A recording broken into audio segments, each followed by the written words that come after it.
നഗരസഭയിലേക്ക് മത്സരിക്കുന്ന UDF സ്ഥാനാർത്ഥികൾ നാമനിർദ്ദേശ പത്രികകൾ നൽകി. മുസ്ലിം ലീഗ് 20 വാർഡുകളിലും കോൺഗ്രസ് 17 സീറ്റുകളിലുമാണ് മത്സരിക്കുന്നത്.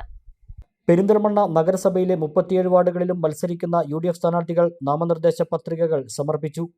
Najeeb Kanthapuram MLA, KPCC general secretary V. Baburaj, municipal UDF chairman MM Zakir Hussain, convener Pacheri Farooq, block Congress president Aranjikkal Anandan തുടങ്ങിയവരുടെ നേതൃത്വത്തിലാണ് നാമനിർദ്ദേശ പത്രികകൾ നൽകിയത്. 20 വാർഡുകളിൽ മുസ്ലിം ലീഗും 17 വാർഡുകളിൽ കോൺഗ്രസും മത്സരിക്കും. എല്ലാ സ്ഥാനാർത്ഥികളും ഒരേ ദിവസം തന്നെ നാമനിർദ്ദേശ പത്രിക നൽകി. കഴിഞ്ഞ 5 തെരഞ്ഞെടുപ്പുകളിലും പെരിന്തൽമണ്ണ നഗരസഭയിൽ CPM ആണ് ഭരണത്തിലെത്തിയത്. ഇത്തവണ ഫലം തിരുത്തിക്കുറിക്കുമെന്നാണ് UDF നേതാക്കളുടെയും അണികളുടെയും പ്രതീക്ഷ.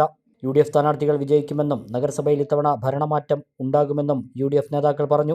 മുനിസിപ്പാലിറ്റിയിൽ നമ്മളെല്ലാവരും മനസ്സിലാക്കുന്ന പോലെ വളരെ ഐക്യത്തോടെയും ശക്തമായിട്ടുള്ള ജനപിന്തുണയോടെയും കൂടിയാണ് ഇത്തവണ നമ്മൾ തയ്യാറാകുന്നത്. ഐക്യ ജനാധിപത്യ മുന്നണി വളരെ ശക്തമായി തന്നെ ഈ മുനിസിപ്പാലിറ്റി കീഴടക്കും. കഴിഞ്ഞ 30 വർഷക്കാലം എടുത്തു കാണിക്കാൻ ഒരു തരത്തിലുള്ള വികസനവും നടത്താത്ത ഈ മുനിസിപ്പാലിറ്റിക്ക് ഒരവസരമാണ് ഞങ്ങൾ ചോദിക്കുന്നത്. ഈ അവസരം ജനങ്ങൾ നൽകുമെന്ന പ്രത്യാശയുണ്ട്. ഏറ്റവും നല്ല സ്ഥാനാർത്ഥികളെ ഫീൽഡ് ചെയ്തുകൊണ്ടാണ് നമ്മൾ മുന്നോട്ട് പോകുന്നത്. വളരെ പ്രതീക്ഷാ നിർഭരമായ ഒരു തെരഞ്ഞെടുപ്പ് കാലമാണ് UDFന് ഈ കാലം. പെരിന്തൽമണ്ണ നഗരസഭയിൽ 100% UDFന്റെ ഒരു ഭരണം വരാൻ പോവുകയാണ്. കഴിഞ്ഞ 30 വർഷത്തെ CPMന്റെ ദുർഭരണം അവസാനിപ്പിക്കാൻ ജനങ്ങൾ കാത്തിരിക്കുന്ന ഒരു അവസരമാണ് ഈ തെരഞ്ഞെടുപ്പ്. നമുക്കറിയാം, ഈ 11-ാം തീയതി നടക്കുന്ന തെരഞ്ഞെടുപ്പ് വളരെ ഗൗരവത്തോടു കൂടിയാണ് പെരിന്തൽമണ്ണയിലെ വോട്ടർമാർ കാണുന്നത്. അതുകൊണ്ട് തന്നെ ഐക്യജനാധിപത്യ മുന്നണി ഒരു കാലത്തും ഇല്ലാത്ത രീതിയിലുള്ള കെട്ടുറപ്പോടെയാണ് ഏറ്റവും നല്ല സ്ഥാനാർത്ഥികളെ ഓരോ വാർഡിലും അവതരിപ്പിച്ചിട്ടുള്ളത്. അതുകൊണ്ട് തന്നെ ഞങ്ങൾ 100% ശുഭാപ്തി വിശ്വാസത്തിലാണ് ഈ നഗരസഭ ഇപ്രാവശ്യം ഐക്യജനാധിപത്യങ്ങളുടെ കൈകൾ സുരക്ഷിതമാണ് എന്ന കാര്യത്തിൽ യാതൊരു സംശയവുമില്ല.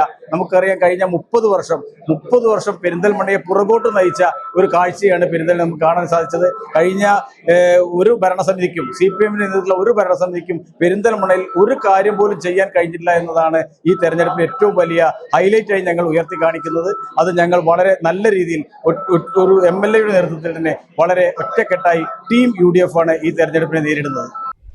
അങ്ങാടിപ്പുറം പഞ്ചായത്തിലേക്ക് മത്സരിക്കുന്ന UDF സ്ഥാനാർത്ഥികൾ നാമനിർദ്ദേശ പത്രികകൾ നൽകി. നേതാക്കളോടും പ്രവർത്തകരോടുമൊപ്പം പ്രകടനമായാണ് പത്രിക സമർപ്പിക്കാനെത്തിയത്. അങ്ങാടിപ്പുറം ഗ്രാമപഞ്ചായത്തിലെ 24 വാർഡുകളിലേക്കും മത്സരിക്കുന്ന UDF സ്ഥാനാർത്ഥികൾ നാമനിർദ്ദേശ പട്ടികകൾ സമർപ്പിച്ചു. മുസ്ലിം ലീഗ് ജില്ലാ വൈസ് പ്രസിഡന്റ് ഉമ്മർ അറക്കൽ, മണ്ഡലം president Kunnath Muhammed, block Congress president K. Ajith, UDF chairman KT Jabbar, P. Radhakrishnan, Abu Thahir Thangal, Kalathil Haris, PP Saithalavi, KS Aneesh, panchayat president KP Sayeeda, Vakkattil Sunil Babu തുടങ്ങിയവരുടെ നേതൃത്വത്തിലാണ് നാമനിർദ്ദേശ പട്ടിക നൽകിയത്. മുസ്ലിം ലീഗ് 14 വാർഡുകളിലും കോൺഗ്രസ് 8 വാർഡുകളിലും വെൽഫെയർ പാർട്ടി 2 വാർഡുകളിലുമാണ് മത്സരിക്കുന്നത്. 19 സ്ഥാനാർത്ഥികൾ പുതുമുഖങ്ങളാണ്. UDF ഭരണസമിതി വീണ്ടും വരികയാണെങ്കിൽ തുടങ്ങിവെച്ച ജനകീയ പദ്ധതികൾ പൂർത്തീകരിക്കുമെന്നും പുതിയ വികസന പദ്ധതികൾക്ക് തുടക്കം കുറിക്കുമെന്നും സ്ഥാനാർത്ഥികൾ പറഞ്ഞു. അങ്ങാടിപ്പുറം പഞ്ചായത്തിൽ വീണ്ടും UDF വരികയാണെങ്കിൽ ഞങ്ങൾ തുടങ്ങിവെച്ച ഞങ്ങളുടെ സ്വപ്ന പദ്ധതിയായ ബഡ്സ് സ്കൂളിന്റെ പ്രവർത്തനം പൂർത്തീകരിക്കും.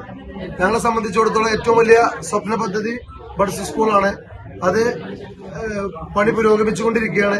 അതിന്റെ പൂർണ്ണതയിലെത്തി അവിടുത്തെ അമ്മമാർക്ക് കൂടി കുട്ടികൾ വരുമ്പോൾ അവർക്ക് അവിടെ ഒരു വിപണനത്തിനും ഒരു തൊഴിലിന് സാധ്യതയുള്ള ഒരു കേന്ദ്രമാക്കി മാറ്റും.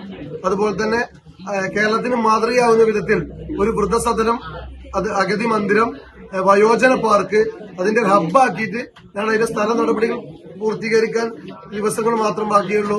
അപ്പൊ ആ ഒരു ലക്ഷ്യത്തിലെത്തിക്കും. പിന്നെ അങ്ങാടിപ്പുറത്തെ മാലിന്യത്തിന്റെ കാര്യത്തിൽ ഏറ്റവും പിൻപന്തിയിലായിരുന്നു. അങ്ങാടിപ്പുറത്തെ മാലിന്യമുക്ത അങ്ങാടിപ്പുറമായി കേരളത്തിൽ തന്നെ ഏറ്റവും നല്ല ഒരു മാതൃക മാലിന്യത്തിന്റെ കാര്യത്തിൽ അങ്ങാടിപ്പുറത്തിന്റെ മാതൃകയിൽ